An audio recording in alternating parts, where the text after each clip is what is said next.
Vous jasez de périménopause et d'alimentation. Donc, vous êtes déjà plusieurs personnes connectées. Bon matin, Marie. Bon matin, tout le monde. Donc, je commence tout de suite le partage d'écran, puis on va pouvoir commencer. On est en mode webinaire sur Zoom, ce qui veut dire que, comme vous l'avez remarqué, vous ne vous voyez pas, mais vous pouvez poser des questions. Donc, on a un Q&A d'activer. Pour la fluidité, je pense qu'on va garder la majorité des questions pour la fin. Dis-moi, toi, Laurie, est-ce que tu vois le Q&A? Est-ce que tu as accès? Euh, Laisse-moi voir. Si je l'ouvre sur le côté, oui, mais je pense que ça reste plus facile si on le regarde à la fin, en effet. Ouais, c'est ça. C'est vraiment une question Ouais. logistique parce que moi, quand je suis en plein écran, je le vois comme pas. Fait que, on va garder vos questions pour la fin. Ne vous inquiétez pas. Donc, c'est un plaisir pour nous vraiment de venir jaser de ce sujet tellement d'intérêt. En fait, il y a quelques années, on a fait le pari que le sujet des hormones et l'alimentation était un sujet d'intérêt présentement au Québec et que malheureusement, trop peu de professionnels de la santé s'y intéressaient. On voit tranquillement l'augmentation de l'engouement. Mais pour ma part, ce que j'observe, c'est qu'on parle beaucoup, beaucoup, beaucoup, beaucoup de ménopause. En fait, au début, on parlait pas du tout d'hormones. Après ça, on s'est mis à parler de ménopause. Puis, ben, les hormones, c'est pas juste la ménopause. Fait que moi, j'ai envie, oui, évidemment, de jaser de ménopause, mais j'ai envie de jaser aussi aux femmes plus jeunes qui ont aussi des hormones et donc aussi des fluctuations et potentiellement des symptômes. Je vous disais que j'étais avec ma collègue Laurie. Peut-être que vous l'avez déjà vue sur mes médias sociaux, peut-être que vous la connaissez de ses médias sociaux, mais je vais tout de même la laisser se présenter. Donc, Laurie, à toi la parole, là. Oui, ben, allô tout le monde. Donc, moi, c'est Laurie. Je suis nutritionniste et diététiste clinicienne. Donc, c'est-à-dire que je vois des patients en consultation privée, notamment avec Vanessa. Puis, à travers les dernières 5 années à peu près, je me suis vraiment spécialisée dans la santé digestive. Donc, autant dans les troubles fonctionnels, là, donc, SIBO, intestin irritable, que dans les troubles structurels, comme l'intestin, et comme les maladies inflammatoires de l'intestin. Puis c'est fascinant de voir à quel point la santé digestive est intimement reliée à la santé hormonale. Donc, je suis vraiment excitée d'être là aujourd'hui pour vous en parler un petit peu plus également. Ouais, vraiment. En fait, la santé digestive est l'un des piliers number one de la santé hormonale. Pour ma part, je m'appelle Vanessa Degg, je suis nutritionniste, fondatrice des cliniques VD Nutrition qui offrent des services de consultation 100% en ligne. Mais comme j'aime beaucoup parler et que je suis sincèrement passionnée, donc la consultation prend une petite partie de mon horaire, puis le reste du temps, ben, j'aime partager ma passion à plus grande échelle via balado, médias sociaux, programmes en ligne, conférences, etc. J'ai également eu le bonheur d'écrire dans la dernière année le livre Hormones et alimentation, les fondements de la santé féminine avec Dr Manon Charlebois. Alors, oui, juste un petit mot en fait avant de se lancer sur notre équipe. En fait, je disais que j'étais fondatrice des cliniques VD Nutrition, donc on est maintenant rendu quatre dans l'équipe, donc trois cliniciennes, puis il y a Dominique là, qui m'accompagne aux opérations. On voit un peu de tout là en clinique, fait que autant les maladies métaboliques, là, comme hypertension, diabète, etc. Mais nos chouchous, je vous dirais, ou ce pourquoi on a développé un petit peu plus d'expérience, c'est définitivement la santé hormonale féminine, la gestion de poids et la santé digestive. Donc, vous pouvez prendre rendez-vous avec une des nutritionnistes de notre équipe à tout moment. Vous pouvez également consulter mon site web pour obtenir plus de détails. Donc aujourd'hui, comment on a structuré la présentation? En fait, on va commencer par établir les bases, en fait, les bases de la santé hormonale.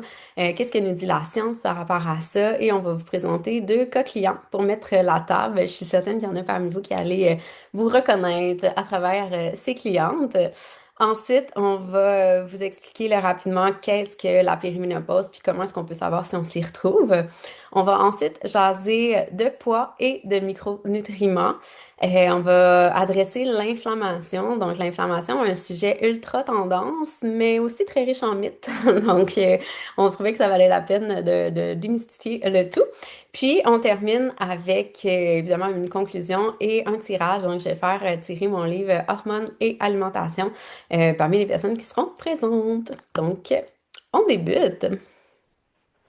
Donc, pourquoi est-ce que c'est intéressant là, de se focaliser sur son alimentation en période de transition? On s'entend que c'est intéressant de s'intéresser à l'alimentation en tout temps, mais plus particulièrement durant les phases de transition, comme par exemple l'adolescence, la grossesse ou ici la périménopause. Eh bien, on est plus vulnérable à certains facteurs de risque à cause de nos fluctuations hormonales. Fait qu'on sait que durant la périménopause, on va avoir des fluctuations hormonales qui peuvent en fait augmenter certains facteurs de risque de différentes conditions de santé, comme le cholestérol, l'ostéoporose, la condition où les os sont un petit peu plus fragiles, la résistance à l'insuline et autres. Ces facteurs de risque sont aussi augmentés ou diminués par l'alimentation. Donc, en s'intéressant à son alimentation durant cette phase de transition, on arrive à venir moduler ces facteurs de risque. D'autre part, vous le savez toutes, durant les fluctuations hormonales, on va avoir des symptômes qui sont reliés, que ce soit les symptômes physiques, comme par exemple les chaleurs qui est le plus connu, ou autres, comme par exemple cognitif, là, la santé psychologique, par exemple. Eh bien, l'alimentation peut aussi venir avoir un impact sur ces symptômes. Fait qu'on va venir moduler les symptômes associés aux fluctuations hormonales, puis venir réduire les risques associés, les risques de santé en fait associés à ces fluctuations hormonales également. Donc, voici la pertinence là, de s'intéresser à l'alimentation dans ce contexte. Assez pertinent quand même. Et ces fameux symptômes, parlons-en. Malheureusement, j'ai l'impression qu'on pourrait parler des symptômes en lien avec la périménopause, ménopause pendant la présentation au complet. Sont nombreux, sont multisystémiques, puis ça veut pas dire évidemment là, que les femmes vont vivre avec tous ces symptômes. Je pense que la raison pour laquelle on trouvait pertinent de vous les présenter, c'est qu'il y a plein de symptômes qui sont méconnus en fait. Puis des fois, on se dit, mais voyons, mais qu'est-ce qui m'arrive? Alors que, tu sais, si on est capable de faire le lien entre le symptôme et finalement les fluctuations hormonales, ben, il y a quelque chose de beaucoup moins anxiogène. Puis d'être en mesure d'identifier la cause aussi, ça l'ouvre la porte vers des solutions versus quand on est un peu dans l'incompréhension. Donc, évidemment, il peut y avoir des symptômes psychologiques, donc qui sont notamment beaucoup associés à l'anxiété, mais aussi on parle d'une difficulté à supporter la charge mentale. Donc, on sait, les femmes, hein, on vit avec beaucoup de charge mentale au quotidien. Puis c'est comme si là, toute votre vie, tu sais, la charge mentale avait été au rendez-vous, puis vous étiez comme à l'aise avec ça. Puis là, tout d'un coup, vous avez l'impression d'avoir deux, trois choses dans votre assiette, puis c'est too much pour vous, là. Il y a comme une intolérance à ça. D'un point de vue cognitif, super important de le dire parce que encore hier, je parlais à une dame qui disait que pendant sa périménopause, elle était en attente pour faire des tests pour l'Alzheimer tellement elle avait une mémoire qui était affectée. Puis elle a dit tout ça est revenu. Puis aujourd'hui, je réalise que dans le fond, c'était ça, mes fluctuations hormonales. Mais elle a dit on entendait peu parler dans le temps. Donc, si vous cherchez vos mots, si des fois vous lisez quelque chose, un mot que vous avez l'habitude de lire, puis là, vous êtes comme, voyons, c'est quoi déjà ça, ce mot-là? sais, il y a vraiment un genre de confusion qui peut s'installer, plus de difficultés de concentration, difficultés d'apprentissage, c'est la normalité. Et la beauté de la chose, c'est que ça tend à s'améliorer là, quand on passe cette phase de fluctuation. Le sommeil, je pense que c'est environ 80% des femmes là, qui vont voir avoir des difficultés de sommeil durant cette période. Au niveau cardiovasculaire aussi, on peut se mettre à avoir des petites palpitations. Donc, c'est quelque chose qui est quand même bien connu. Thermorégulation, le plus connu de tous, les fameuses bouffées de chaleur. Ça peut être des bouffées de chaleur nocturnes. Souvent, en début de périménopause, ça va être plus les chaleurs nocturnes qui vont se présenter. Puis, pour finalement en venir à des chaleurs un petit peu n'importe quand. Puis, on parle beaucoup des chaleurs, hein, mais les chaleurs, c'est quelque chose qui est intense, là. C'est pas juste une augmentation de la température corporelle. Ça vient avec tout un état de mal-être et d'inconfort là, qui s'installe. Puis, même au niveau de l'énergie, c'est très énergivore d'avoir des bouffées de chaleur. Au niveau génico-urinaire, donc évidemment, il peut y avoir tout ce qui est sécheresse vaginale, affectation de la libido, mais il y a aussi des envies qui peuvent devenir plus fréquentes, plus pressantes. On peut avoir aussi sensation d'irritation au niveau des organes génitaux. La libido qui peut être affectée, il y a certaines femmes qui vont dire, Mon Dieu, j'ai la libido dans le tapis, puis il y en a d'autres, c'est ciao bye, elle n'existe plus. Fait que ça peut se transposer de différentes manières. Les cheveux, la peau, donc qui perdent un peu de volume, qui perdent un peu d'éclat, sécheresse, moins de collagène. Les troubles digestifs qui soit peuvent se présenter alors qu'on n'a jamais eu de problème ou qui peuvent s'accentuer si on avait eu des problèmes et qu'on avait l'impression d'être en mesure de les gérer, puis là, ça devient difficile. Et finalement, les symptômes musculo-squelettiques, donc l'impression de se lever le matin avec un truc qui nous est passé dessus, des douleurs articulaires, là, souvent, ça va être au niveau des mains, donc des douleurs musculaires, articulaires. C'est vraiment tous des symptômes qui peuvent être associés à la ménopause. Évidemment, si vous avez un des problèmes là-dedans, ça ne veut pas dire que c'est nécessairement ça. Donc, ça vaut peut-être la peine de consulter tout de même pour faire la lumière là-dessus. Donc, Si je peux me c'est- permettre, oui. pour revenir sur les symptômes, c'est vraiment important que toutes les femmes le sachent, je pense, parce qu'il y a beaucoup de femmes qui se sentent coupables de se sentir comme ça aussi. J'en ai beaucoup en consultation qui sont comme, ben là, comme je suis irritable, je suis pas gentille avec mes enfants, avec mon conjoint, qu'est-ce qui se Tellement. passe? Puis là, elles se font prescrire un antidépresseur alors que c'était peut-être pas la racine du problème. Fait que quand on le sait, on peut être plus gentil avec nous-mêmes, on peut déculpabiliser aussi d'être comme ça, puis prendre en charge la racine du problème, dans le fond. 100%. Puis même, là, c'est du quoi, Laurie, d'un point de vue économique, là, quand je donne une conférence avec Dr Manon Charlevoix, elle a souvent des données, justement, qui sont plus d'un point de vue économique. Puis j'ai pas les chiffres en tête, là, mais elle nous présente, justement, que les femmes, parce que souvent, tu sais, la périménopause, ça se trouve à être avant la ménopause, hein. Fait qu'on est beaucoup dans la quarantaine, mettons. Puis souvent, c'est un moment dans notre vie où, justement, on peut avoir des enfants quand même en bas âge, on peut, au niveau de notre carrière, tu sais, on a quand même, on peut avoir un poste de leader, on peut, tu sais, on peut avoir des responsabilités qui sont de plus en plus importantes. Puis ça a l'air qu'il y a beaucoup de femmes, dans le fond, qui refusent plus de responsabilités ou qui refusent des promotions parce qu'elles se sentent tout d'un coup inadéquates, Ah, wow. incapables. C'est fou, hein? Fait que même d'un point de vue économique, Ouais. ça nuit un peu. Alors que si peut-être on identifiait que c'était ça, mais on pourrait avoir des solutions qui sont plus adaptées. Puis finalement, accéder au poste peut-être qu'on a toujours rêvé, tu sais. Ouais, ouais, c'est vraiment pertinent. Ouais, donc ce que nous dit la science, donc la science, ce qu'il faut dire par rapport à la santé hormonale féminine, c'est qu'on a de la science qui est émergente. Malheureusement, les femmes ont été mises à l'écart de la science pendant des années parce qu'on disait que les femmes, c'était trop complexe avec leur cycle, puis on disait, bah, peut-être que ça pourrait nuire justement au fœtus. Fait que pendant un moment donné, là, toutes les femmes qui étaient en âge de procréer, donc qui avaient un cycle, étaient tout simplement écartées de la littérature. Donc maintenant, on s'intéresse de plus en plus, mais ça reste qu'on n'a pas des données aussi solides qui vont dater d'années et d'années et d'années, mais quand même de plus en plus d'informations intéressantes. Donc, d'une part, il y a une méta-analyse là, qui nous révèle qu'un combo de diète méditerranéenne et d'activité physique va aller diminuer les symptômes psychologiques chez la femme, améliorer la qualité de vie, donc une amélioration là, de 25% là, sur le score de ménopause, et une augmentation de la qualité du sommeil, donc autant au niveau de la durée que la qualité et la profondeur.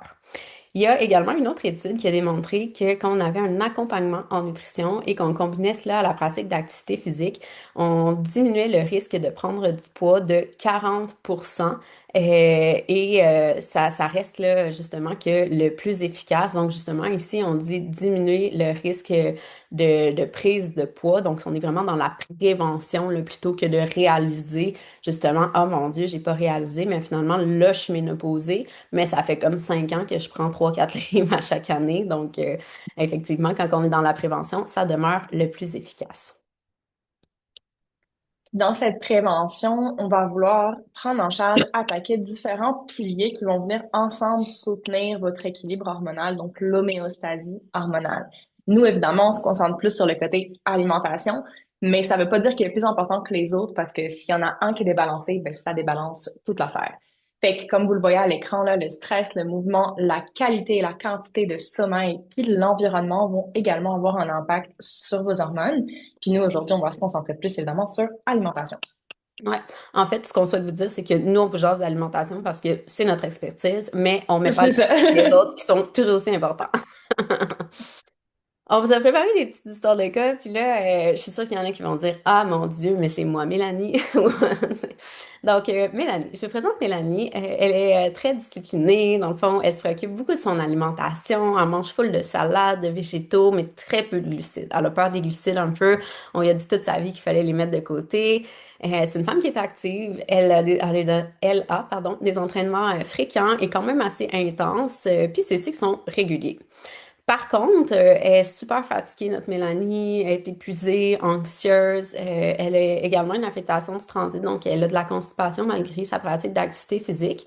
Puis ses SPM sont de plus en plus intenses. Elle n'avait jamais eu de soucis avec ça, mais là, tout d'un coup, non seulement ses SPM sont durs à vivre d'un point de vue justement irritabilité, fatigue, inconfort, maux de tête, mais elle a un flux qui est de plus en plus abondant. Puis, on lui a envoyé faire des tests là, rencontrés en hormonothérapie, puis on a su que sa progestérone était basse. D'ailleurs, là, des flux abondants qui se présentent alors qu'on n'en a jamais eu par le passé, ça peut vraiment être signe d'une progestérone qui est basse. Donc, en consultation, au niveau des bilans sanguins aussi, on a aussi réalisé que sa ferritine était basse, ce qui est relativement très fréquent chez les femmes en périménopause, en fait. Puis des fois, quand on va faire des prises de sang, tu sais, on est fatigué, puis on se dit, mon Dieu, c'est-tu mon fer? Ben, des fois, ils vont tester le fer, mais pas nécessairement la ferritine. Fait qu'hésitez pas à le demander. Dans le fond, le fer, c'est vraiment ce qui est en circulation dans notre sang, alors que la ferritine, c'est les réserves. Et je vais même me permettre d'aller un petit peu plus loin.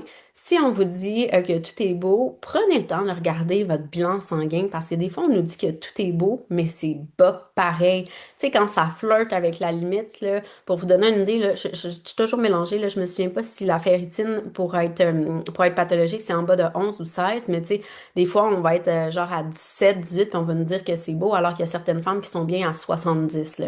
Fait que prenez le temps de les regarder. Ensuite, on va adresser la constipation avec notre chère Mélanie parce que vous verrez plus tard que ça a un impact majeur aussi sur l'équilibre hormonal. Donc, on va lui suggérer d'acheter des fibres, les bonnes fibres, de boire de l'eau, etc. On va réintroduire progressivement les glucides de qualité parce que c'est une erreur pour elle de couper trop les glucides, notamment pour sa digestion, pour la consommation de fibres, mais aussi pour soutenir ses entraînements. On va s'assurer que ses besoins actuels sont comblés par son alimentation, les vitamines, les minéraux, parce qu'on la sent un petit peu dans la restriction. Puis des fois, quand on mange trop peu par rapport à notre dépense, ben, nos besoins ne sont pas comblés. Puis ça, ben, effectivement, ça peut avoir des répercussions là, sur les symptômes. Puis on va travailler un peu sa relation avec la nourriture et la restriction mentale, parce que même si Mélanie dit qu'elle mange très bien puis que tout est top shape, nous, on sent un petit peu de restriction quand même, de privation. Puis on a l'impression que ça lui nuit peut-être plus que ça l'aide. Donc, il y a un petit travail à ce niveau-là. Puis après 2, 3 mois, ben Mélanie, son transit était plus régulier, ce qui affectait notamment ses entraînements, sa qualité de vie, mais aussi son équilibre hormonal. Donc, elle avait des SPM, elle s'est mise à avoir des SPM qui étaient beaucoup moins intenses. Puis, elle a plus d'énergie et récupère maintenant mieux de ses entraînements. On a Marie-Claude également. Oui, c'est ça. Deuxième petite madame, Marie-Claude, 48 ans. C'est une femme d'affaires, là. Elle est business owner, donc elle a sa business, elle est très occupée, puis elle est aussi maman de 2 enfants. Et donc, son horaire est surchargé. Sa charge mentale est très élevée, puis elle a toujours été. Puis là, elle se rend compte que sa tolérance à cette charge mentale, cette tolérance à ce stress et cette anxiété constante, ben, elle est plus capable de le tolérer. Elle devient overwhelmed, elle devient submergée dans plus rapidement. Puis elle a l'impression qu'elle fait des bons choix alimentaires, qu'elle n'a pas tant changé ses habitudes alimentaires ni sportives durant les dernières années, puis que malgré ça, elle a pris du poids malgré qu'elle bouge et malgré qu'elle n'a pas changé son alimentation. Elle remarque aussi que quand elle se réveille le matin, elle va avoir beaucoup de douleurs musculaires et articulaires. Euh, comme Vanessa disait tout à l'heure, ça fait partie là, des symptômes de périménopause également, parce que on en reviendra plus tard, mais l'œstrogène est anti-inflammatoire. Puis comme on a des récepteurs d'œstrogène dans nos articulations, eh bien lorsqu'il y a des variations, on peut avoir davantage d'inflammation articulaire également. Fait que, qu'est-ce qu'on fait avec Marie-Claude? Eh bien, on va venir optimiser son alimentation, bien évidemment. On va optimiser la répartition des protéines dans la journée. La grosse majorité du temps, vous l'avez, votre nombre de protéines journalier là, par jour. C'est plus la répartition qui peut manquer. Donc, c'est-à-dire moins au petit déjeuner et moins en collation, puis tout au dîner et au souper. Fait que là, on va enrichir son petit déjeuner pour qu'elle soit plus rassasiée, donc en fibres et en protéines, augmenter la consommation de légumes pour les antioxydants, les fibres, pour optimiser notamment sa satiété, le post-repas. Puis ce qu'on veut, là, c'est pas forcément augmenter sa charge mentale, elle se sent déjà débordée. Fait que toutes ces interventions, faut qu'on les fasse en trouvant des trucs pratico-pratiques qui se font bien au quotidien pour que ce soit réaliste pour elle. Fait qu'on va vraiment venir s'adapter à sa réalité, à ses horaires, puis évidemment à des choix qui fit aussi avec les choix de la famille. Fait que 2, 3 mois plus tard, Marie-Claude a perdu un petit peu de poids. Elle sent qu'elle est encore surchargée. Elle sent que sa tolérance au stress est encore branlante. Là. Fait que ce qu'elle va faire, c'est qu'elle va décider de consulter en hormonothérapie parce que ça peut vraiment avoir un impact significatif et sur l'énergie et sur le sommeil, entre autres. Elle observe que ses douleurs matinales ont diminué, donc musculaires et articulaires, puis elle a plus d'énergie pour passer à travers sa journée. Donc, quand même, des beaux résultats là, avec Marie-Claude. Mhm. Puis ce qu'on voulait vous démontrer aussi, c'est qu'en toute humilité puis en toute transparence, on peut vraiment avoir des gains en nutrition, mais c'est pas magique. On n'a pas de baguette magique et il y a personne qui en a, même Mhm. l'hormonothérapie, c'est pas magique. Puis les fluctuations hormonales féminines, sont normales. C'est normal d'avoir des symptômes. Donc on peut diminuer les écarts, donc on peut diminuer l'intensité, on peut ramener ça dans améliorer le bien-être finalement, mais c'est pas quelque chose qui se guérit puisque ce n'est pas quelque chose qui est pathologique non plus. Donc, comprendre la périménopause. C'est moi, ça. C'est moi. Je suis mêlée. OK, fait que c'est Oui. donc, ben d'abord, un cycle menstruel régulier, hein, donc, on l'a tous déjà vu, mais des fois, on l'oublie un peu. Donc, tout simplement, vous rappeler que normalement, là, en fait, ben, pendant nos règles, nos hormones sont vraiment abaissées. Après ça, on a un pic principalement d'estrogène là, au niveau de l'ovulation. Pour la majorité des femmes, l'ovulation, c'est quand même un moment dans le cycle où on se sent bien. On le voit pas dans le graphique, mais il y a aussi une petite montée légère au niveau de la testostérone, fait qu'on a plus de drive, de motivation, on est plus sociable. Après ça, l'estrogène nous quitte, puis là, c'est plus la progestérone là, qui est dominante à mi-cycle finalement.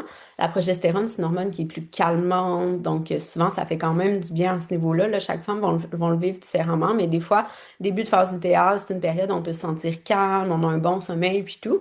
Puis là, whoop, les hormones nous chutent finalement en fin de cycle, c'est ce qu'on appelle le SPM. Et d'ailleurs, c'est souvent, tu sais, quand je disais la périménopause, pour bien des femmes, je sais même pas si je l'ai dit dans le fond, mais pour bien des femmes, la périménopause est plus intense que la ménopause en soi parce que la périménopause, c'est là qu'il y a les fluctuations, alors qu'en ménopause, nos hormones sont abaissées. Mais dans un cycle, c'est la même chose dans le sens que, tu sais, ce qu'on parle le plus souvent, là, c'est pas de comment qu'on se sent pendant nos règles, c'est comment qu'on se sent pendant nos SPM. Puis pendant nos règles, les hormones sont abaissées, mais pendant nos SPM, c'est là la chute. Fait que des fois, ce qui nous fait plus réagir, c'est pas nécessairement d'avoir les hormones plus basses, c'est les fluctuations en soi. Donc, au niveau de la périménopause, justement, ben là, cet équilibre-là se déséquilibre, en fait. Puis, ce qu'on observe, c'est qu'on a des fluctuations qui sont vraiment erratiques. Donc, alors que notre cycle avait toujours été un peu comme je vous l'ai présenté, ben là, il se désorganise. Puis, la première hormone, justement, qui va nous délaisser, en fait, c'est la progestérone. Fait que là, on se ramasse, puis tu sais, on l'a pas dit depuis le début, mais périménopause, là, ça peut être de 7 à 10 ans avant la ménopause, c'est qu'on a quand même une couple d'années là, dont on peut vivre avec ces fluctuations. Et comme la progestérone nous quitte en premier, puis elle descend en premier, ben ça fait que les premiers symptômes, dans le fond, sont liés à ce qu'on appelle tu sais, l'écart entre l'estrogène et la progestérone. Donc, c'est comme si on avait trop d'estrogène. C'est pas nécessairement qu'on en a trop, mais comme on n'a plus de progestérone pour aller la balancer, ben là, on vit comme si on avait un excès d'estrogène. Puis là, je disais que l'estrogène était, c'était un hormone qui nous drivait. Fait que là, c'est là qu'on est comme, on est irritabilité, trouble du sommeil, parce qu'on n'a pas l'autre pour aller balancer. Alors que plus ça va, dans le fond, plus l'estrogène va elle aussi diminuer. Puis là, on va en venir qu'à avoir des symptômes qui sont plus associés finalement aux deux hormones qui sont basses. Fait que, au final, justement, ça se transpose en deux phases. C'est la phase précoce et la phase tardive. Donc, la phase précoce de périménopause, c'est justement la progestérone qui est abaissée, puis les symptômes sont vraiment marqués par cet excès d'estrogène-là. Puis ensuite, la phase tardive, on a moins des deux hormones. Souvent, en phase précoce, les cycles vont être encore réguliers, mais on peut commencer à avoir apparaître justement des flux qui sont abondants, des SPM qui sont plus intenses ou même du spotting. C'est des éléments là, qui sont quand même très caractéristiques d'une progestérone qui est basse. Puis finalement, là, en progestérone en progestérone, en périménopause plus tardive, ben c'est là que justement on peut avoir des cycles qui commencent à être plus longs, plus erratiques. Fait que si déjà vos cycles sont longs, dites-vous que peut-être votre périménopause est commencée depuis un moment. Fait que, au niveau alimentaire, tout ce qu'on peut venir voir un petit peu est résumé ici. Aujourd'hui, on va se concentrer surtout sur le poids, l'inflammation et les micronutriments pour prendre en charge la santé hormonale. Ce qui est intéressant, dans le fond, de savoir aussi par rapport à ça, c'est que, tu sais, des fois, on se dit, ah, ouais, mais comment est-ce que l'alimentation peut nous aider? Ben, tu sais, qu'est-ce qu'on peut faire en Mhm. nutrition pour aller améliorer la situation? On peut travailler sur les perturbateurs endocriniens, sur l'équilibre en macronutriments, avoir un bon équilibre protéines, glucides, lipides, sur la santé digestive. On vous l'a parlé à quel point c'était en corrélation. Il y a des aliments qu'il faut faire attention, qui sont peut-être plus inflammatoires. Il y a des petits aliments qu'on peut intégrer, là, des petits quick tips, comme on dit, là, qui peuvent avoir un bel impact. Il faut travailler sur la santé métabolique. Ce qu'on voit souvent, tu sais, dans les livres ou par rapport à l'alimentation et la ménopause, périnopause, c'est les stratégies qui sont dirigées vers les symptômes. Donc, mettons, tu as des bouffées de chaleur, tu devrais manger ça ou pas manger ça. Tu sais, tu perds tes cheveux, tu devrais manger ça ou pas manger ça. Nous, ça fait partie de notre approche, mais selon nous, c'est une finalité dans le sens que, tu sais, d'aller comme ça avec des petits conseils pour des petits symptômes, c'est comme si on mettait à l'écart ce qui a le plus d'impact. Puis ce qui a le plus d'impact, dans le fond, c'est de faire un pas en arrière puis de regarder le tableau dans son ensemble. Puis en fait, les hormones, ils interagissent tous l'une entre l'autre. Donc, tu sais, si on prend un pas de recul puis qu'au final, c'est un déséquilibre global dans différents systèmes, c'est bien plus ça qui va avoir de l'impact sur les symptômes que de regarder dans le micro, tu sais, le petit symptôme puis le petit changement pour chaque symptôme. Donc, on commence par vous jaser de poids. Je pense que c'était un incontournable. Plusieurs, je pense que c'est l'une des choses, soit qu'elles vivent ou qui les inquiète le plus, la prise de poids à la périménopause. Donc, la prise de poids à la périménopause, elle est réelle, là. Elle est réelle, mais elle est pas incontournable et elle est pas tu sais, c'est pas nécessairement tout le monde, en fait, qui va prendre du poids à la périménopause, mais on l'observe pour vrai. La première chose qu'on a à vous dire par rapport à ça, c'est bye bye diète. Surtout, ne tombez pas dans le piège des diètes restrictives.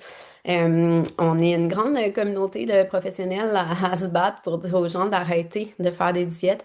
Et moi, je dis même et je redis tout le temps que je suis convaincue que si on vit dans un monde où l'obésité ne cesse de s'accroître, en fait, c'est oui, en partie à cause de notre environnement puis du fait qu'on est sédentaire, mais aussi à cause des diètes. Donc, je vous amène au premier tableau ici au point numéro un. C'est un exercice que je fais des fois faire justement à mes clientes pour leur faire réaliser, dans le fond, que les diètes qu'elles ont fait par le passé ont probablement marché sur le coup, mais au final, leur ont fait prendre du poids.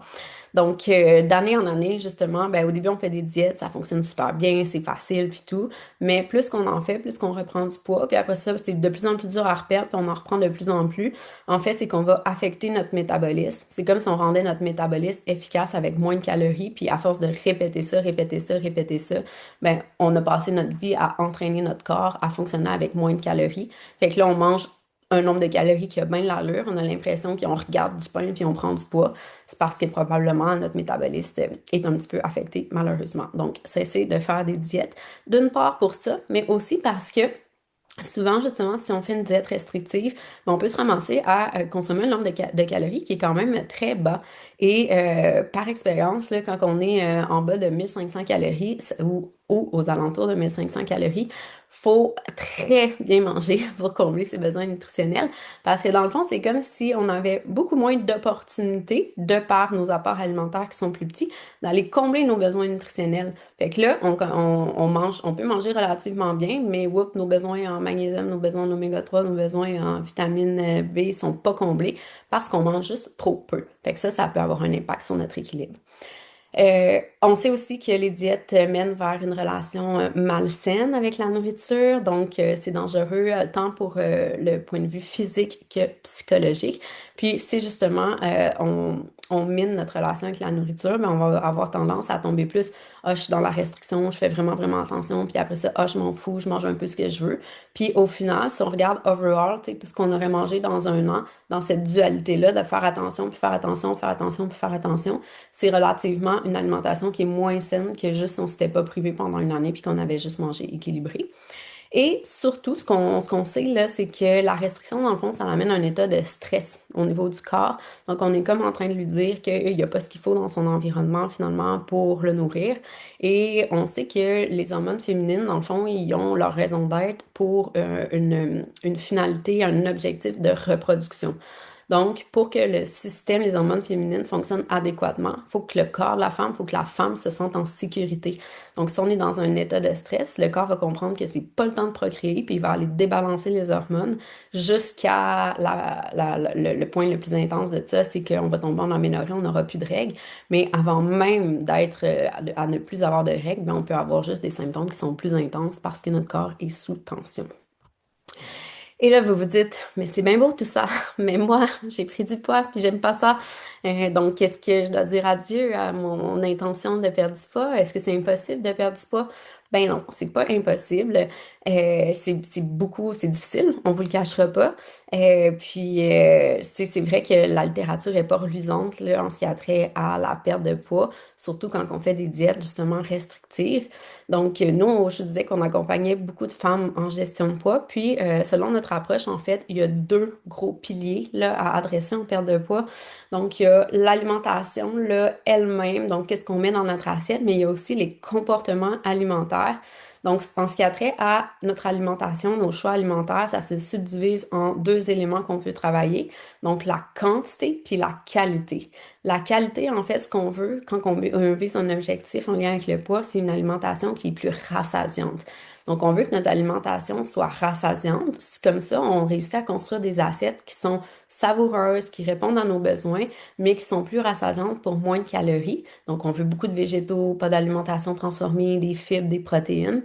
Puis de notre côté, la quantité, on n'a tellement pas besoin de peser ou de tout mesurer. Notre corps nous parle à merveille.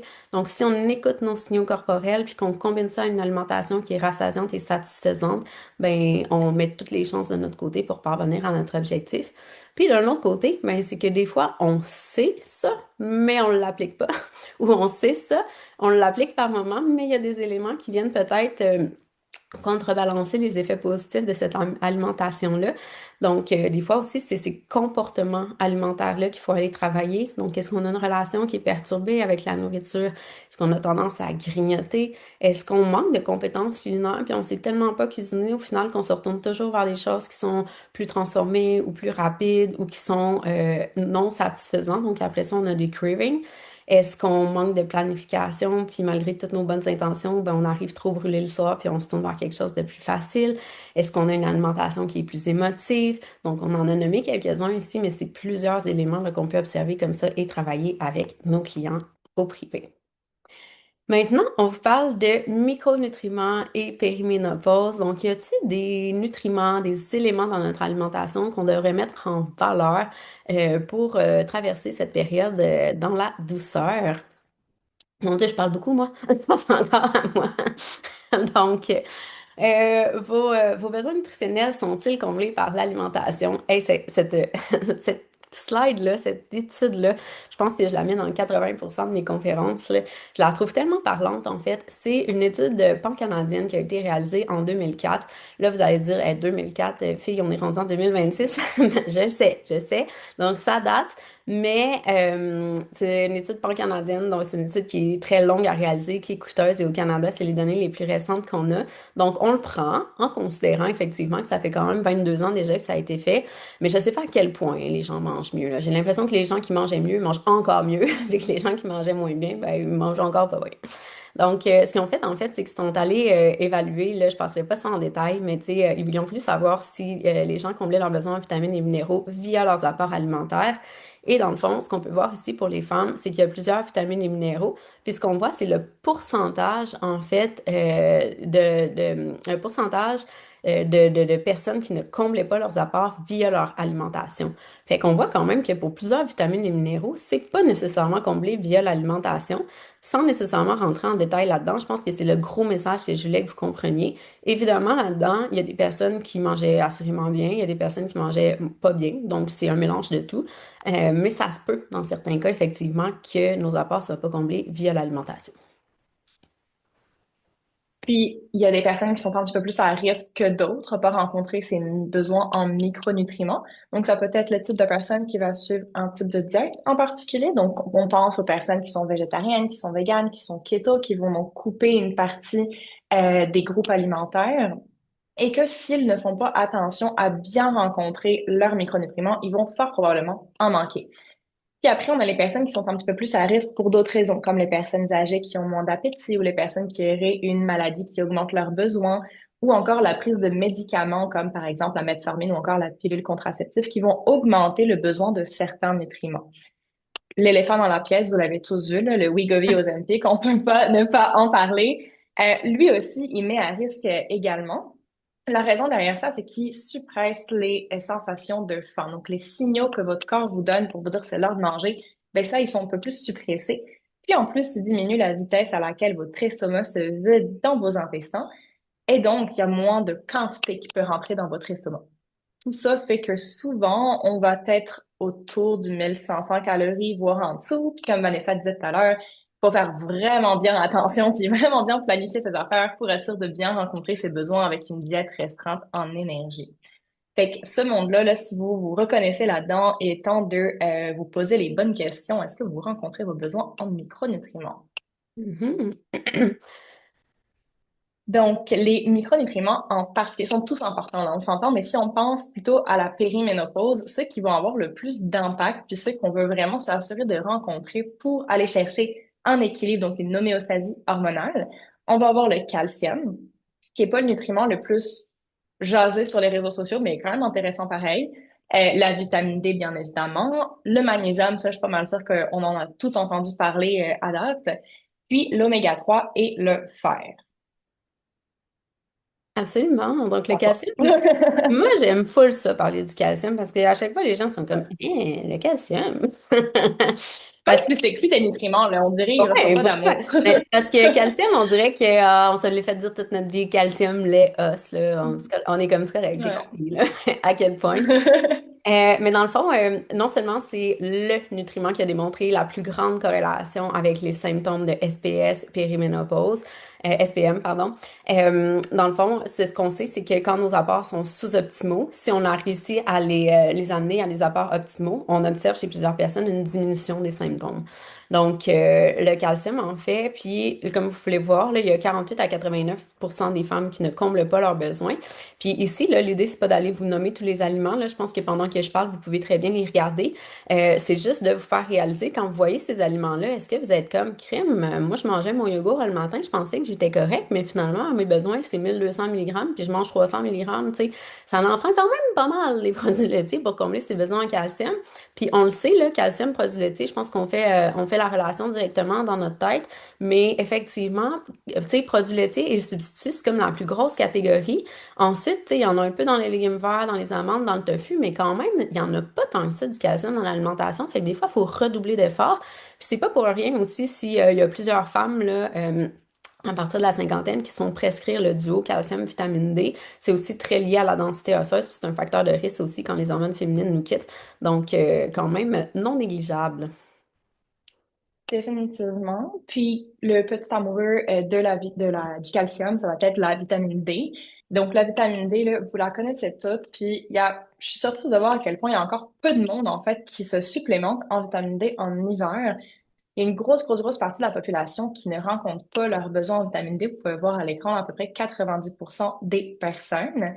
Et puis, les manques de vitamine D donnent des symptômes, en fait, qui sont pas tant spécifiques. C'est-à-dire qu'il y a beaucoup de choses qui peuvent donner des symptômes d'humeur basse, la densité osseuse, ça, vous allez voir un petit peu plus tard lorsque vous faites des examens pour ça plus particulièrement.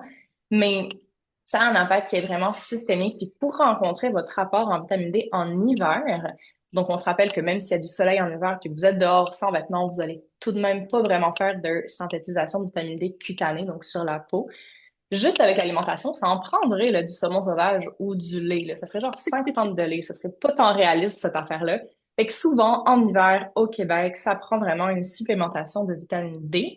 Puis souvent, il y a des études qui montrent là, qu'on irait un petit peu plus haut que 600 unités internationales par jour, souvent autour du 1000 à 2000 unités par jour, Ouais. pour être dans un apport optimal, en fait. Je vais juste revenir rapidement sur le calcium parce que finalement, j'ai trouvé comment ouvrir le chat de manière quand même assez Puis facile. là, j'ai vu des questions popper, ouais. Ah ouais, c'est ça. Ben, effectivement, là, le message n'était pas de vous dire de vous bourrer de produits laitiers. Là. Il n'y a pas juste les Non. produits laitiers qui contiennent du calcium. Je veux juste rappeler que c'est produits laitiers et substituts. Donc, souvent, les équivalents végétaux vont être enrichis en calcium parce qu'ils savent que justement, ça va remplacer le lait puis les produits laitiers. Là. Fait que, tu sais, les yogourts végétaux, les boissons végétales. Puis, il y a aussi principalement les légumes verts, le tofu et les amandes. Mais, tu sais, il y en a pas dans mille et une choses, là, du calcium. Fait que, tu sais, c'est pour ça on a souvent la réflexion produits laitiers, ça reste la plus grande catégorie là, qui en contient. Ensuite, le magnésium, un nutriment chouchou qu'on a commencé beaucoup à entendre parler dans les dernières années, là, beaucoup sur les médias sociaux, effectivement. Donc, le magnésium est pertinent pour plusieurs personnes. Je vais me permettre une petite précision technique, là. Peut-être que j'en perds quelques-uns, mais moi, je trouve que ça vaut la peine, là. Le tableau que je vous ai montré au début, dans le fond, là, tu sais, lequel qu'on allait dire si les besoins étaient comblés ou pas. Ce qu'il faut savoir, c'est que dans ce tableau-là, dans le fond, la valeur de référence qu'on utilisait, pour aller démontrer si c'était comblé ou non. C'est ce qu'on appelle le BME. Le BME, dans le fond, là, c'est la valeur à laquelle le besoin de 50% est comblé. En nutrition, on a aussi une autre valeur qui s'appelle l'ANR. Fait que l'ANR, c'est la valeur de référence à laquelle les besoins de 98% des gens sont comblés. Pourquoi je me permets cette précision technique-là? C'est que ce que je veux vous amener à comprendre, c'est qu'au fait, si pour ce tableau-là, on avait utilisé l'ANR et non le BME qui permet de combler les besoins de seulement 50%, ben les chiffres auraient été encore plus élevés dans le sens que les besoins non comblés auraient été encore plus grands. Et au niveau du magnésium, dans le fond, ce qu'on observe, c'est qu'on dit qu'il y a 40% des femmes qui ne comblent pas leurs besoins, mais c'est par rapport au BME. Il y a une petite copie de QI ici, là, c'est pas de DME, c'est BME. Donc, au final, c'est encore plus que ça. On sait que les besoins sont augmentés aussi si vous êtes sportive ou si vous êtes stressé. Puis le magnésium a un impact direct sur le système nerveux, mais également sur les glycémies. Puis souvent, quand on arrive en périménopause, on devient un petit peu moins sensible à l'insuline, donc la glycémie se fragilise un petit peu. Fait que c'est super intéressant. On peut agir aussi sur le transit intestinal. Il y a vraiment des études qui ont démontré là, un lien entre les symptômes de SPM puis là, on parle de SPM puis de périménopause, mais ce qu'on n'a pas dit aussi, c'est que souvent, en périménopause, les SPM, on l'a peut-être dit, les SPM peuvent devenir de plus en plus intenses, tu sais. Fait que le magnésium, ultra pertinent. Il y en a dans quelques aliments, tu sais, quand même, là, vous les avez sous les yeux. Puis, en termes de supplémentation, par rapport au magnésium, il faut quand même faire attention à la forme, là. Fait que je vous invite à vous informer, là. Ici, l'objectif, c'est pas de vous dire d'aller prendre tous ces suppléments-là, là. Quand même, allez vous informer pour avoir des recommandations qui sont personnalisées.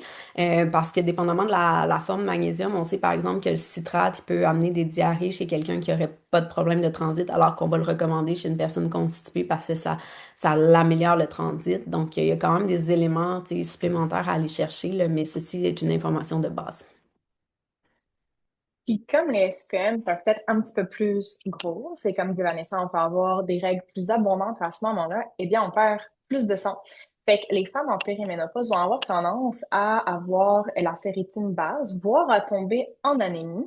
Et puis, ça, évidemment, ça vient augmenter les symptômes de périménopause qui étaient déjà là. Fait que le manque d'énergie, le manque de concentration, etc., etc. Fait que là, il faut vraiment venir s'assurer de rencontrer nos besoins, puis garder en tête que si on n'a pas forcément de sources de protéines animales journalières et qu'on mange donc plus végétarien, ben on doit avoir 1,8 fois plus de fer qu'une personne qui mange de la viande. Fait que c'est possible, mais ça prend juste d'y penser puis de le faire. Puis je me permets de réitérer ce que dit Vanessa au niveau de la ferritine également, parce qu'une ferritine basse, bien qu'elle ne soit pas forcément anormale si elle reste dans les taux normaux, peut quand même en fait entraîner des effets secondaires au niveau de l'énergie, etc. Fait que demandez votre prise de sang, lisez votre prise de sang, puis essayons d'aller chercher un taux qui est optimal Mhm. versus normal. La fameuse perte de cheveux, là, des fois, on est comme, oh my God, j'ai Ouais. perdu des cheveux.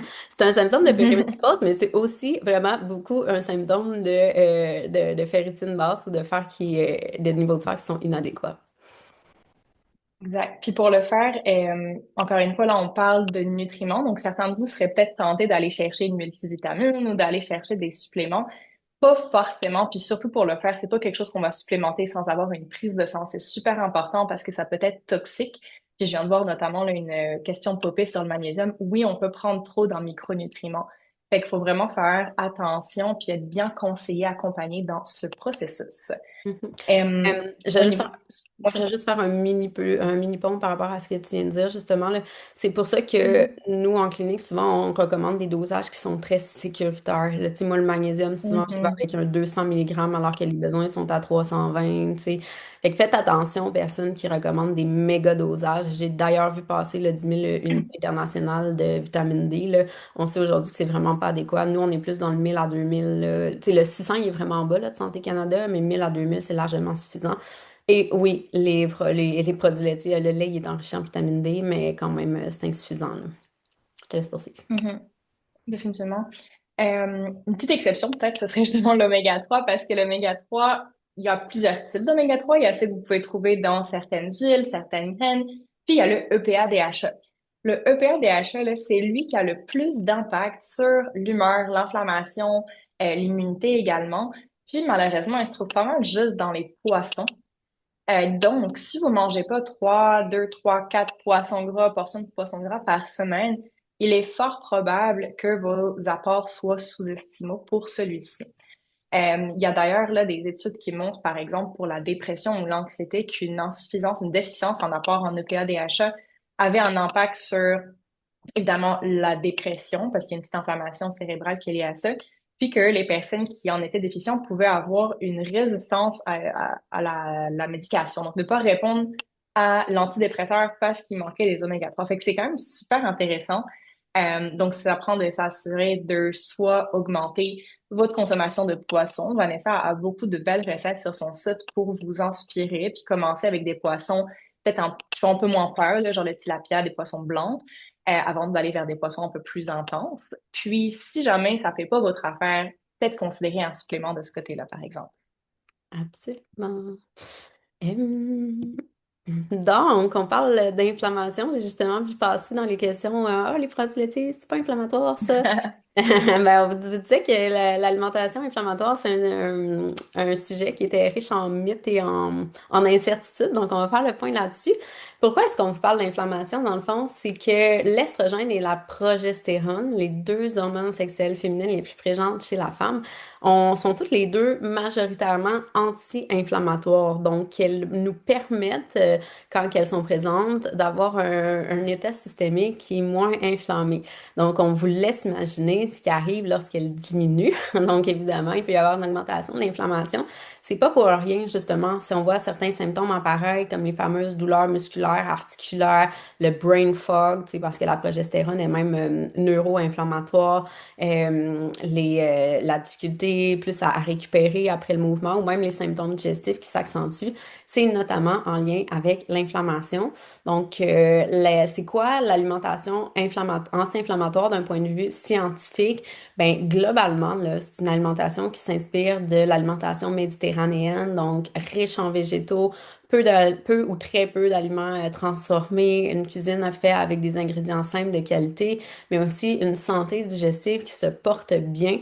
Donc, les intestins, dans le fond, sont le siège du système immunitaire et par la bande de l'inflammation. Donc, si on a un déséquilibre au niveau digestif, si on vit avec des symptômes récurrents, mais ça peut générer de l'inflammation. Évidemment, il y a des molécules, des aliments qui peuvent être pro-inflammatoires. On fera le point là-dessus, donc essayer de les diminuer. Puis on termine avec un petit mythe et réalité sur le sujet de l'inflammation. Fait, première affaire, faut absolument adresser votre santé digestive. Ça arrive tellement, tellement souvent que je rencontre du monde qui ont des symptômes digestifs depuis 10, 15 ans, puis que sont habitués. Fait comme, c'est pas super, puis c'est accepté. Mais ça veut pas dire que votre corps est correct avec ça. Un symptôme, c'est un signe que quelque chose ne va pas bien. Fait qu'il faut le prendre en compte. Puis, c'est pas forcément les aliments que vous mangez qui vont vous causer de l'inflammation. Dans le fond, ça part un petit peu plus dans le déséquilibre du microbiote intestinal, donc de vos bactéries qui sont dans vos intestins.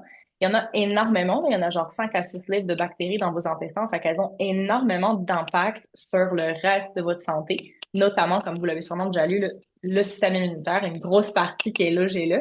Puis dans le fond, quand votre microbiote intestinal est déséquilibré, donc, ça peut être parce que l'alimentation est déséquilibrée, une consommation, par exemple, d'alcool cholestérol très élevé, des antibiotiques. Bon, on a bien des raisons là, pour lesquelles il serait déséquilibré, mais mettons qu'il l'est, le stress d'ailleurs, quand on a une grosse, mettons qu'il est déséquilibré, eh bien là, on peut commencer à développer des intolérances à certains aliments parce que vos bactéries ne sont plus en mesure de venir digérer ces aliments pour vous. Fait que là, on va commencer à avoir des symptômes, des ballonnements, de la constipation, diarrhée, maux de ventre. Puis ça, là, ça peut créer une inflammation de bas grade qui, elle, va ensuite déranger aussi votre microbiote intestinal. Fait qu'on tombe dans ce cercle vicieux qui fait peur parce que dans le fond, souvent, vous commencez à vous demander, OK, c'est-tu le gluten, c'est-tu les produits laitiers, justement, c'est qui me fait ces symptômes? Puis on commence à couper à droite, à gauche sans forcément suivre de méthode, puis on commence à déséquilibrer notre microbiote encore plus, fait qu'on augmente le cercle vicieux. Fait que c'est important qu'on aille en gérer les symptômes digestifs, de s'assurer de ne pas avoir de constipation, parce que quand il y a de la constipation, on peut venir réabsorber des déchets, on peut venir réabsorber des métabolites de l'estrogène, par exemple, qui va évidemment venir débalancer bon d'autres affaires par la suite. Tellement important. Fait que l'estrobolome, c'est vraiment un beau mot qui est peu encore connu, mais je suis sûre que vous allez en entendre full parler durant les prochaines années. Dans le fond, ça fait référence à vos bactéries intestinales, encore une fois, mais qui sont comme pro-hormones. Fait que c'est celles qui vont venir avoir un impact sur le recyclage de l'estrogène plus particulièrement. Fait que si votre microbiote intestinal, parce qu'on en a ailleurs, votre microbiote intestinal est débalancé, il se peut aussi que les bactéries qui ont la job de s'occuper de l'estrogène soient aussi débalancées, qui va avoir un impact sur le taux d'œstrogène circulant, donc celui qui est dans votre sang. On peut se retrouver avec un excès d'œstrogène ou avec un déficit d'œstrogène à cause de nos bactéries intestinales. Fait que c'est là que vous vous rendez compte qu'il y a vraiment tout qui est lié, là. C'est pas juste une question d'hormones, mais aussi de santé intestinale. Mhm. Fait Ensuite, que diète, oui, c'est à toi. excuse-moi. Vas-y. Pour l'alimentation inflammatoire, comme on dit tout à l'heure, la diète méditerranéenne est celle qui a été prouvée et encore prouvée depuis des années comme étant celle la plus efficace. Quand on dit la plus efficace, c'est celle qui est reconnue pour diminuer les risques de facteurs, les risques de maladies chroniques, donc diabète, cholestérol, hypertension, de cancer également. Mais c'est aussi celle qui est la plus réaliste à tenir à long terme. Ça sert à rien de vous mettre sur une diète novatrice que tout le monde fait, tout le monde prise comme la keto pendant 2 mois, puis après revenir sur quelque chose d'autre. On veut quelque chose qui est réaliste à long terme pour toute la famille. Fait que la diète méditerranéenne, j'adore cette représentation particulièrement parce que à la base de tout, on va venir prendre soin de son système nerveux, le mouvement, s'assurer de dormir assez, de se reposer assez, la communauté, donc le social, tout ça ne veut pas un impact, oui, sur vos hormones, mais aussi sur votre système digestif. Ensuite de ça, euh, l'eau, ça paraît niaiseux, mais pour avoir vu des milliers, plusieurs centaines de milliers de clients, en fait, personne rencontre, peu de gens rencontrent le rapport journalier hydrique. Puis ça a vraiment un impact notamment sur l'énergie, parce que c'est grâce à l'eau, au flot sanguin, que vous allez être capable de créer votre énergie dans votre corps. Fait que quand on est déshydraté, on peut avoir par exemple plus de craving, moins d'énergie, ce qui peut avoir un impact sur le reste de l'application de la pyramide parce que ben, vous êtes attiré par différentes affaires. Fait que, hydratation. Puis ensuite, vous pouvez voir que ça va être décliné entre ce qu'on veut à chaque repas, ce qu'on veut à chaque semaine, puis ce qu'on veut à chaque jour. Ce qu'on veut à chaque jour, à chaque repas, en fait, vous pouvez voir que il y a un plaisir là-dedans. Il y a de la couleur, il y a de la texture, il y a de la variété. Donc ça, à chaque repas. Puis vous pouvez voir que les féculents, notamment en grains entiers, là, ont une place au repas à chaque repas. Fait que c'est pas la chose à venir limiter. Au contraire, ça peut venir augmenter certains symptômes. Ensuite de ça, pour inclure du plaisir, pour s'assurer d'aimer ce qu'on mange, parce que si vous n'avez pas forcément l'habitude de manger des légumes ou des fruits en abondance ou une belle variété, ben des fois, ça goûte bizarre au début dans la bouche. C'est ta main, c'est acide, ça goûte rien, et ça roule dans la bouche. Fait que là, on va venir jouer avec les arômes, les herbes, l'ail, l'oignon, des différentes épices que vous pouvez voir qui sont quand même aussi ici recommandées à chaque jour. Oui, pour votre plaisir gustatif, mais aussi parce que ça a un impact antimicrobien, notamment là, les herbes, l'ail, l'oignon. Fait que c'est aussi pertinent pour votre petit monde intestinal bactérien. Puis ensuite, bon, les choses qu'on veut avoir dans la semaine, puis vous pouvez voir au niveau des protéines, là, particulièrement La viande rouge qu'on va essayer de limiter est à 2 fois semaine. On va essayer d'intégrer un peu plus de protéines végétales et de poissons. Puis, finalement, les sucreries, là, c'est correct d'avoir des desserts, c'est correct d'avoir du plaisir dans certaines sucreries. L'idée, c'est vraiment que ce soit pas à tous les jours. Fait que là, la pyramide recommande en bas de 3 fois semaine, ce qui peut être assez réaliste si justement, il n'y a pas forcément de craving. Il y a Mylène qui nous demande qu'est-ce qu'on pense des nouveaux guidelines américains. Oh God. Mais ouais, mais Um, j'ai quand même me prononcer parce que, étrangement, bon, toi, ta réponse, ta réaction est peut-être un peu plus intense que la mienne, mais moi, je tombe pas tant en bas de ma chaise. L'affaire qui me dérange, c'est clairement là, la pièce de viande rouge dans le top de la pyramide, puis beaucoup trop de viande et de produits animaux, clairement pas assez de produits Mhm. végétaux. Mais somme toute, tu sais, je trouve qu'il y a les grains entiers quand même dans le bas de la pyramide. Tu sais, on recommande environ le quart de notre assiette. Pour moi, ça peut quand même faire du sens. Ils ont augmenté les besoins en protéines. Donc, tu sais, au Canada, on recommande des mini apports là, de 0,8 par kilogramme. Tu sais, en clinique, ça fait longtemps qu'on n'est plus là-dessus. Eux sont de 1,2 à 1,6 grammes par kilogramme. Moi, je suis alignée avec ça. Il y en a qui disent que ça nous fait tomber dans le ultra protéiné transformé, mais tellement pas. Juste avec des ingrédients sains puis bien répartis dans la journée, ça le fait. Fait que, tu sais, moi, il y a le petit coin, là, en haut à gauche que je suis comme, évidemment, assez choquant, là. Tu sais, je remplacerais le gros morceau de steak par un morceau de tofu, puis comme, puis je suis zéro, tu sais, je suis même pas, je suis pas végétarienne, puis je pense pas nécessairement qu'il faut manger végé pour être en santé. Mais, clairement, tu sais, je pense qu'il y a beaucoup trop de viande rouge, puis moi, c'est ça qui me choque. Je serais curieuse de t'entendre, Laurie. Ouais, ben, je t'avoue que je suis pas allée lire j'ai vu la pyramide, mais je suis pas allée lire la description. Me semble que j'ai entendu, sans vérifier l'information, mais j'ai entendu que dans la description, c'est vrai qu'ils parlaient quand même des protéines végétales, mais Ouais, ils les ont pas assez mis en mis valeur. en évidence. C'est ça. Ils ont pas mis en valeur dans la pyramide. Est-ce qu'il peut avoir un impact, d'après moi, à long terme au niveau de la quantité, là, de féculents qui est pas forcément mis à chaque repas? Ça a l'air. Puis la quantité de viande augmentée, ça veut dire qu'il y aura une augmentation des acides gras saturés, les gras qui peuvent augmenter le cholestérol. Fait que pour une personne qui voit la pyramide sans forcément aller prendre le temps de lire les informations, ben j'aurais peur que ça l'élite sur Je sais bien, une type d'alimentation qui est un petit peu, c'est ça, débalancée, mettons. clairement. Euh, ouais. Un point quand même aussi positif que j'aime, c'est qu'ils mettent vraiment l'accent sur les aliments non transformés, là, tu sais, le real Ouais. food, là, tu sais. Fait que moi, je pense que c'est Mhm. vraiment la viande qui choque, là. Pour les grains, ben là, à nous de voir justement si c'est trop peu, pas assez, quoi que ce soit, là. Mais Ouais. ils recommandent de privilégier, au moins, ils recommandent de privilégier les aliments non transformés. Exactement, exactement. Où peux-je trouver cette pyramide? J'adore. Effectivement, je mets pas les références dans les conférences grand public. C'est la version 4.0 de la diète méditerranéenne que j'ai trouvée dans une revue de littérature. Je pourrais peut-être glisser le lien là, dans le courriel que j'enverrai avec l'enregistrement là, de la présentation.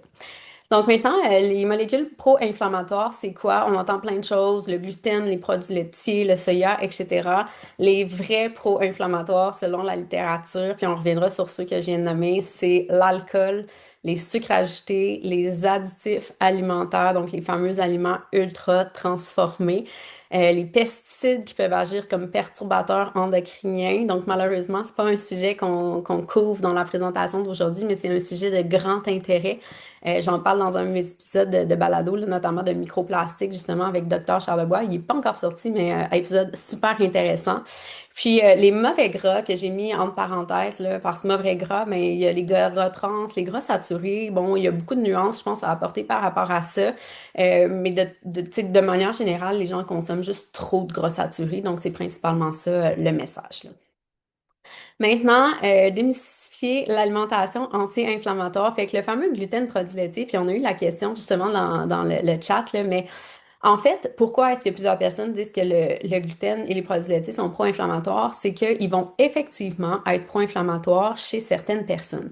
En fait, depuis tantôt, on vous parle de l'importance de la santé digestive, mais le gluten et les produits laitiers peuvent être, ben, le gluten, dans le fond, le blé, je dirais, là, parce qu'il y en a que c'est le fructane dans le blé, puis ils le savent pas, ils mettent ça sur le gluten, mais c'est deux produits il y a effectivement plusieurs personnes qui vont être intolérantes au niveau digestif à soit la caséine ou le lactose dans le lait, le gluten ou le fructane dans le blé. Puis là, effectivement, ben, comme ils ne digèrent pas, ça crée une dysbiose, puis ça crée de l'inflammation. Mais si on met cette cette variable-là à l'écart, puis qu'on enlève les personnes qui sont intolérantes, dans le fond, quand on tolère bien, quand on digère bien ces molécules-là, elles ne sont pas pro-inflammatoires. C'est très clair d'un point de vue scientifique, tu sais. Puis là, peut-être que la question que vous posez, c'est comme, ben, moi, je fais comment pour savoir si je les tolère? Ben, enlevez-les pendant 2, 3 semaines, faites le test. Sentez-vous mieux ou pas mieux? Tu sais, des fois, vous allez avoir la réponse à votre question. Pour les produits laitiers aussi, c'est très simple, là. Si ça vous tente de passer une belle journée, là, entre deux repas, à jeun, l'estomac relativement vide, clenchez-vous un grand verre de lait, là. Vous allez le savoir tout de suite si c'est problématique pour vous. D'habitude, ça ne prend pas des heures et des heures à faire réagir. Ensuite, les huiles de graines, donc les fameux seed oil dont on entend beaucoup parler, notamment sur les médias sociaux. Beaucoup de nuances à apporter par rapport à ça, hein. Parce que dans le fond, l'affaire avec les huiles de graines, c'est qu'elles sont riches en oméga 6. Les oméga 6 ne sont pas pro-inflammatoires, les oméga 6 ne sont pas mauvais en soi. Ce qu'on sait, c'est que quand on a un ratio oméga 6 par rapport à oméga 3 débalancé, donc si on a vraiment plus d'oméga 6 que d'oméga 3, ben là, ça crée un profil qui est pro-inflammatoire. Fait que c'est pour ça qu'on dit faites attention aux huiles de graines. Par contre, si justement on fait attention à notre consommation d'oméga 3, même on prend des suppléments, mais là on ramène un ratio plus normal. Puis l'autre chose aussi, c'est que les huiles de graines sont beaucoup utilisées dans les aliments ultra transformés. Donc des huiles qui sont plus accessibles en termes de prix, donc l'huile de soya, l'huile de cartame, l'huile de maïs, etc. Donc les gens qui consomment plus transformés, qui achètent des produits plus transformés, sans savoir, vont consommer beaucoup plus d'oméga 6. Mais moi, en clinique, ce que j'observe, là, concrètement, les gens qui mangent pas tant transformés puis qui portent attention à leur alimentation, il n'y a pas un ratio débalancé. Donc, il y a pas de problème à la base avec ces huiles-là. Et finalement, les techniques de cuisson. Je me suis intéressée à ça justement pour un épisode de balado, puis j'ai moi-même appris beaucoup de choses. Donc, on sait quand même que les cuissons style barbecue, là, puis surtout quand il va y avoir tu sais, de la carbonisation, là, quand ça peut devenir noir, là, on sait qu'en termes de santé, justement, il y a des études qui ont démontré que c'était cancérigène, mais c'est aussi inflammatoire. Donc, les cuissons à très, très haute chaleur peuvent avoir un potentiel effectivement inflammatoire. Fait que les pires, en fond, les cuissons qui seraient le plus inflammatoires, c'est justement les cuissons barbecue, les cuissons, la friture, par exemple. À mi-chemin, on aurait comme le air fryer. Puis finalement, les cuissons les plus douces, les plus lentes, à plus basse température et le cru serait moins inflammatoire. Moi, ce que j'ai appris que je trouvais super intéressant, puis que inévitablement, j'ai pensé à mon chum quand je lisais ces données-là, c'est que au niveau justement de la carbonisation, puis du barbecue, puis des cuissons, en fait, ce qui serait inflammatoire, c'est pas juste le fait de manger les aliments, mais c'est le fait de respirer les émanations et la boucane. Moi, mon chum, je le vois sur le barbecue, là, il sent tout le temps la boucane. D'ailleurs, je suis plus capable de sentir cette odeur-là. Il fait son barbecue, puis là, il est avec son charbon de bois, puis là, il part son fumoir, tu sais, il est vraiment dans la boucane, là. Fait que je suis comme, OK, il va falloir que tu slackes ça, là, à son grand malheur. Mais, fait qu'ils disent justement que parmi les bonnes pratiques, on devrait aérer, tu sais, mettons on fait de la cuisson à l'intérieur, puis qu'il y a de la fumée un petit peu, tu sais, aérer pour pas trop respirer ça. Heureusement, je vous informe si ça peut vous sécuriser que notre barbecue est à l'extérieur de la maison. Donc, en conclusion, Fait que, on a vu qu'il y a plusieurs choses là, qui peuvent avoir un impact sur votre santé hormonale, que ce soit en périménopause ou non. Puis ce que on veut vraiment vous partager avec Vanessa, c'est que c'est super important d'y aller en prévention. C'est-à-dire que lorsque vous avez déjà des symptômes au niveau justement de prise de poids qui a apparu depuis plusieurs années graduellement, au niveau de votre énergie, etc., c'est évidemment possible de mettre des choses en place, mais c'est un petit peu plus dur. Alors que si on vient de base mettre un environnement qui est déjà plus stable pour vos hormones en préventif, que ce soit avec l'alimentation ou les autres piliers d'intervention qu'on a jasé tout à l'heure, eh bien, vous allez probablement vivre une périménopause plus douce. Encore une fois, on peut pas garantir pas de symptômes, on peut pas les effacer, c'est une partie normale de la vie, mais on peut les moduler puis rendre ça plus agréable. tout à fait, on peut pas guérir, mais on peut améliorer. OK. C'est ça. Fait que, qu'est-ce qu'on fait avec ça? Ben déjà, on y va vraiment au un à un, là. On peut pas avoir une même approche d'une personne A à une personne B, c'est absolument impossible. Vous êtes tous très différents. Mais la base, ça va être qu'on va s'assurer de rencontrer nos besoins nutritionnels, donc autant en énergie, donc en macronutriments, protéines, gras, et glucides comme micronutriments. Donc, par exemple, les vitamines et les minéraux qu'on a jasé tout à l'heure. Ensuite, on va s'assurer que métaboliquement, c'est-à-dire que vos organes vont bien. Si on a un diabète, est-ce qu'il est contrôlé? Est-ce qu'on peut le réverser? Est-ce qu'on est au début, là, où il y a encore juste une résistance à l'insuline? Si vous avez une stéatose, on la réverse. Si vous avez du cholestérol, on va travailler pour le diminuer. Fait qu'on veut s'assurer qu'il n'y ait pas d'inflammation de bas grade qui peuvent venir augmenter vos symptômes. Ensuite, on va s'assurer, encore une fois, s'il y a des symptômes digestifs, d'en prendre soin, puis de réverser dans la mesure du possible si c'est votre maladie concomitante qui vous en empêche. On va s'assurer de venir prévenir, mettre en place des réflexes pour limiter la prise de poids puis les fluctuations glycémiques, notamment à travers la répartition de l'énergie dans la journée. Donc, manger à des heures régulières, des choses qui vont être beaucoup plus rassasiantes, une source de protéines, etc., etc.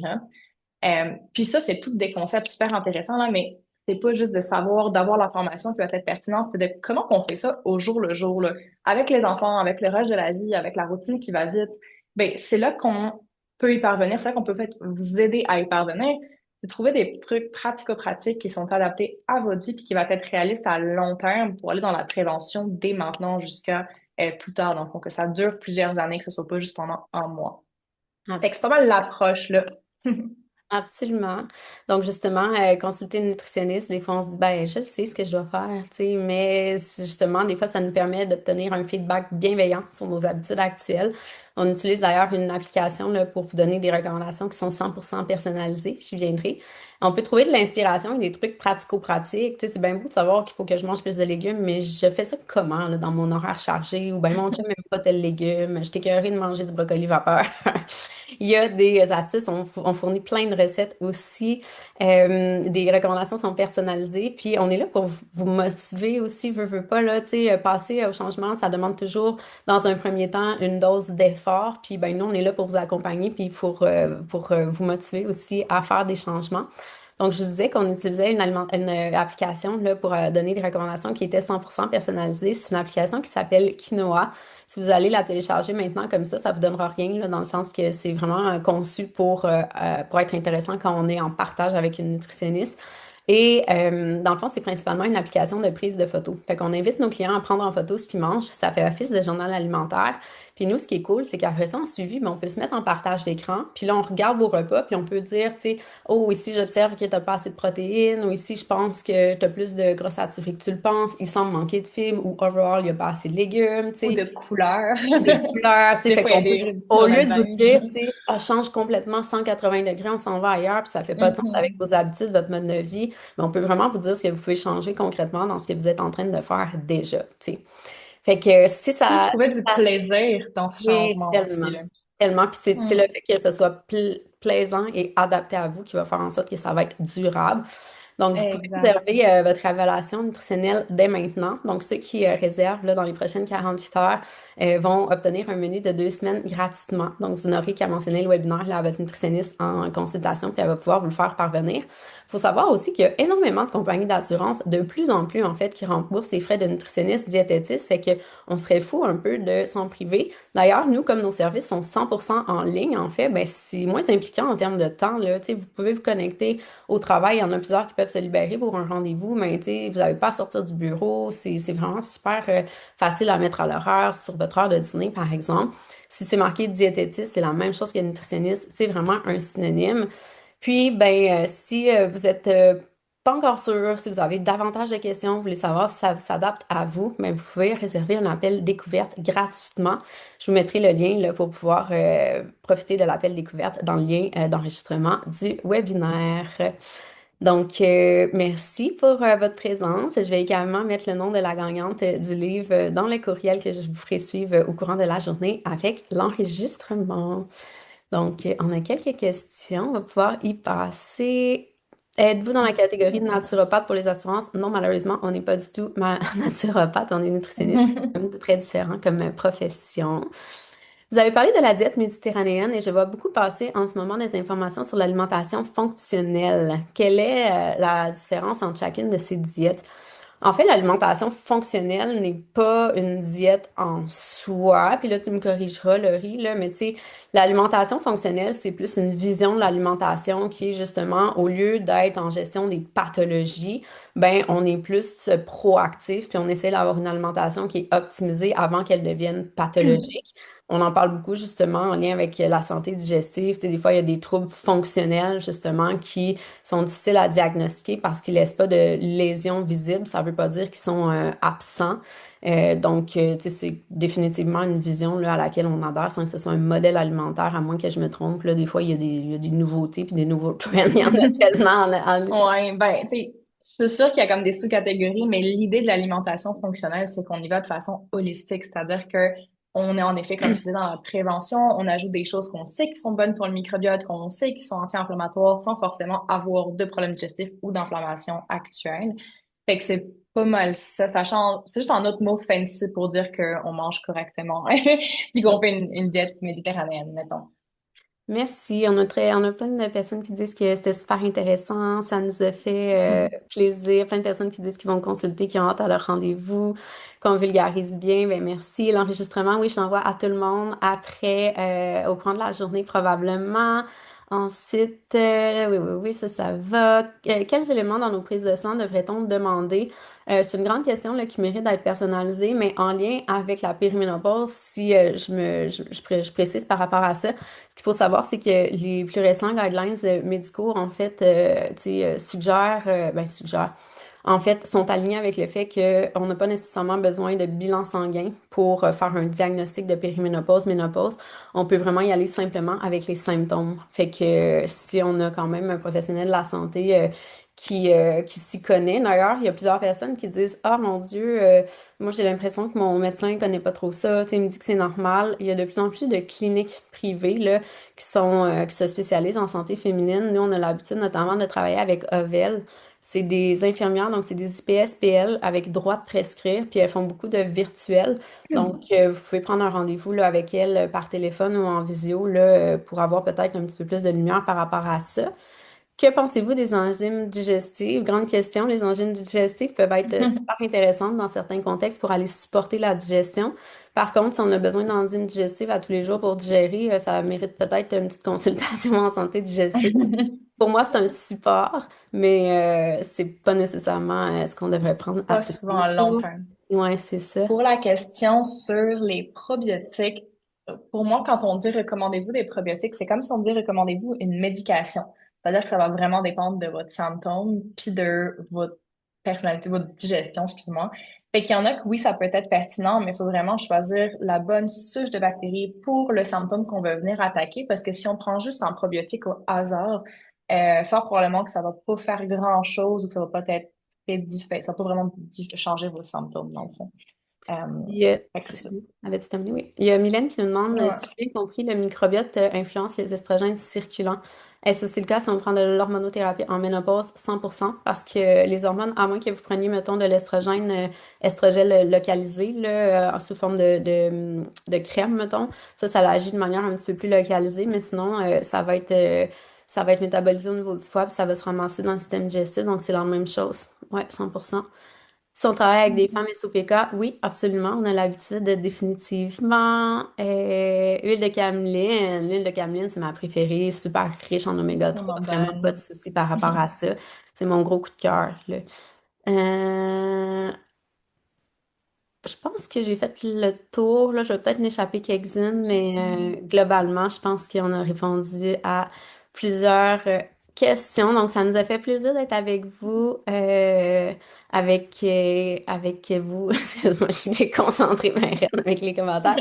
Ça nous a fait plaisir d'être avec vous aujourd'hui, dans le fond, pour vous parler de périménopause et d'alimentation. Là, je vois qu'il y en a qui leur reste peut-être des questions, fait qu'hésitez pas là, à... Oui, tu as une question, Laurie? Ouais, je veux juste répondre aux deux dernières questions. Pour les analyses de microbiote, la science, il y en a de plus en plus, mais je vous dirais que la majorité des temps, c'est vraiment pas nécessaire pour la majorité du monde. C'est des examens qui sont très chers et qui nous apportent des réponses qu'on aurait devinées en clinique. Fait que pas forcément la première étape sur votre sur vos changements d'habitude, je vous dirais. Et la question excuse-moi, je ne vais pas donner de nom. La question qui parle de Mirena et du cycle régulier. Comment savoir si le cycle est régulier quand on a un stérilet, dans le fond? Corrige-moi si je me trompe, Vanessa, mais je pense qu'on ne peut pas parce qu'il n'y a pas d'ovulation. Fait que vous n'avez pas les mêmes fluctuations hormonales sous pilule contraceptive ou sous stérilet. Mhm. Donc, c'est pas vraiment une chose qu'on peut faire. On peut pas le savoir s'il est régulier. C'est un gros hic là, de tout ce qui est contraception, en fait. Puis on entend, on bâche beaucoup là, sur la tête des anovulants puis de la contraception de ce temps-ci. Tu sais, c'est vraiment pas diabolisé. Là. Pour certaines personnes, c'est tout à fait adéquat d'en Mhm. avoir. Mais effectivement, un des problèmes, en fait, de la contraception, c'est que ça va aller masquer ce qui est peut-être justement les symptômes. Ou, tu sais, ça reste que c'est des red flags des fois que notre corps nous envoie. Si on commence à avoir des fluctuations, ça se peut que ce soit naturel parce qu'on rentre en périménopause. Mais si on n'est pas encore en périménopause, ça peut être des red flags. Puis là, c'est comme un peu camouflé. Fait que malheureusement, effectivement, là, on peut pas le savoir. Ça n'empêche pas les ovulations, mais ça va empêcher les Ah, règles. si C'est la tu le lui en majorité. cuivre, ouais. Ouais, c'est ça. Mais je pense pas qu'il y a de saignement Mhm. avec Mirena. Fait que s'il y a pas de saignement, en fait, Ça ben, va dépendre des femmes, ouais. ouais, c'est ça. Ben, dans le fond, si ça Mhm. n'enlève pas l'ovulation, vous pourriez prendre votre température. Fait que la température basale, dans le fond, là, qui est un petit peu plus basse avant l'ovulation, à l'ovulation, ben, elle augmente là, très légèrement. Fait qu'on peut suivre le cycle. Je vous invite à aller lire là-dessus là, avec les températures basales qui sont prises le matin. Pouvez-vous nous mettre le lien pour la prise de rendez-vous? Mais oui, quelle bonne idée. J'allais la mettre dans le chat. Dans le fond, Mhm. je vais arrêter le partage. Donc, super contente d'être avec vous aujourd'hui. Vous êtes restés en plus en grand nombre jusqu'à la fin, fait que ça, c'est vraiment agréable. Puis, n'hésitez pas justement à venir si vous avez d'autres questions, nous jaser sur les médias sociaux, envoyer un courriel ou même justement, si vous pensez qu'il est temps pour vous de consulter, ben profitez-en. Hein, on est là pour ça. Donc voilà, le lien pour la prise de rendez-vous a été mis dans le chat. Je vous fais suivre l'enregistrement au courant de la journée. Puis, ben, je vous souhaite une belle journée à tous. Profitez-en, il fait froid dehors, mais des fois, ça fait du bien de sortir quand même un petit peu. Merci à tous d'avoir Bye été bye là tout le aujourd'hui. monde. Bon Bonne week-end. journée. Bye bye. Bye.